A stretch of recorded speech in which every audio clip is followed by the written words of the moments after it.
Stop saying that to yourself. That's what we're talking about, and that's today's discussion. The subject around your self-image. It's not about what you look like when you're taking selfies, or if you don't care what people think about you, but how you see you.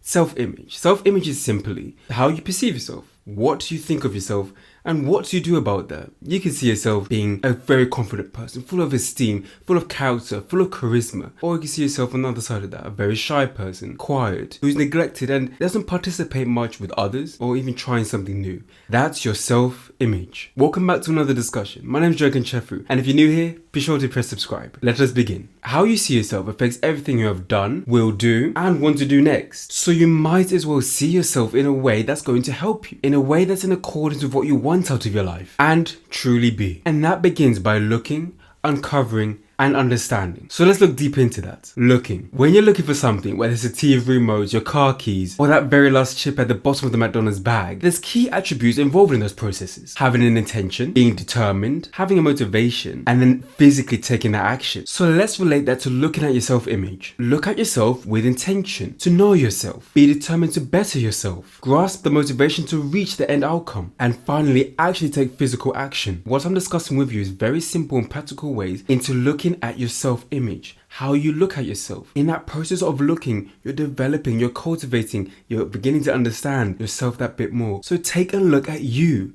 not everything else out there, not everything else in your life, but you, how you affects you, how you are contributing to your own life. Now, uncovering. When somebody refers to something uncovering, I always imagine a rock being lifted up to show a key. So in this case, what are we uncovering about your self-image? Your beliefs, whether that's this is impossible or this is possible and I can do it. Your ideation, the idea of you being here, doing this particular task, being with a certain demographic or psychographic, and where that is within your self-image. Another aspect to uncover is your perspective. Every individual on this earth sees the world in their particular manner, and that's right? Or is it? That's why I'm asking you to determine, is it truth or not? Is it an association you're creating with certain things in your life? Are you attached to certain things in the past that's leading forward into your future? What is your perspective and where has it come from? Plus, there's so much more to uncover. Uncovering means looking deep at yourself with no judgment, full curiosity about your self-image.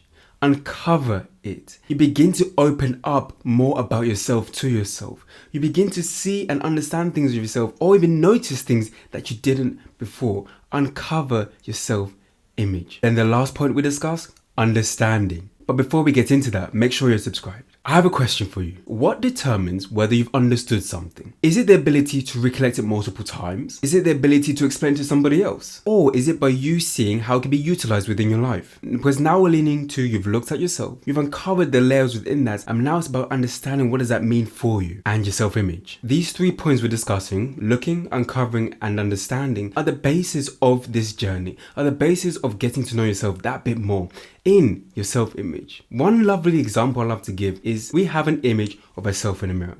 When we stand there and we look at our details, the pores, the hairs, the eyes, the shapes, and the features of who we are physically, we gain a grasp of what we're like. This analysis is an understanding of our physical self. That physical self is what everybody else sees. People see your face, people see your body, people see your hair, and people see the way you carry yourself, your body language. So if that's one aspect of your self-image, what about your physicalness do you want to change? Or do you notice about yourself that you didn't notice before now after having this discussion? And if that's one area, what else is there? As you know, we always refer to the human being as the physical self, the spiritual self, the mental self, and the emotional self. So let's look at the spiritual self. It's the spiritual self-image you have for yourself. That my life is going to be exponential. My life is going to be reaching new heights that nobody's ever seen before. I'm going to become great. I'm going to become known. Or the other side of that, there's nothing else I can do, nothing else I can achieve. And as my previous clients have once said to me, I'm doomed for life. That forecast ultimately creates the image of how it's going to be. You behave in that way. You think in that way. You believe in that way.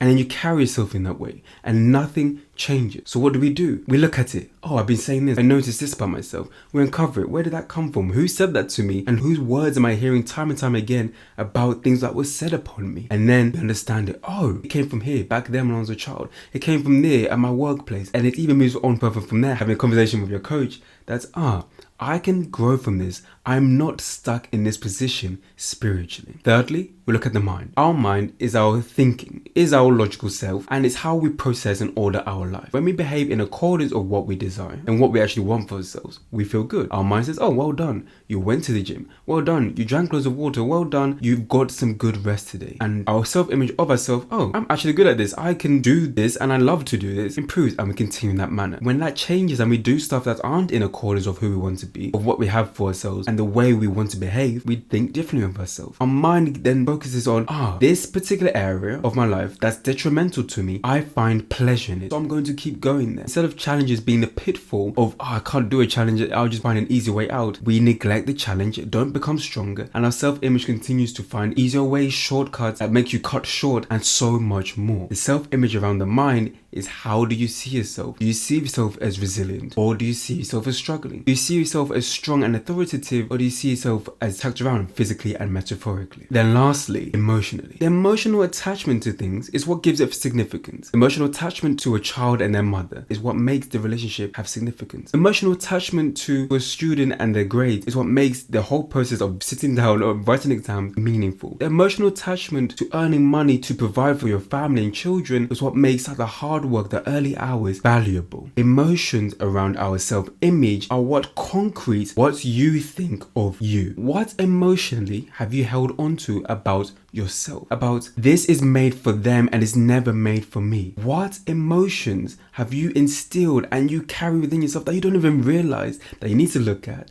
that you need to uncover, and you need to understand in order to grow? Emotions are a beautiful thing. They can be unpicked, they can be found, and they can be opened up to the core of what they're meant to be. So your self-image is you. It's how you see you, regardless of everybody else, regardless of what things have been said to you, regardless of your experiences, your past, events that you've gone through. When you're sat there facing a mirror, what do you see? What do you hear? What do you feel? And what do you want to come and happen next for you? I know for a fact you even watching this video indicates that you are on your journey to develop. You are continually growing yourself, and your self-image is continually growing.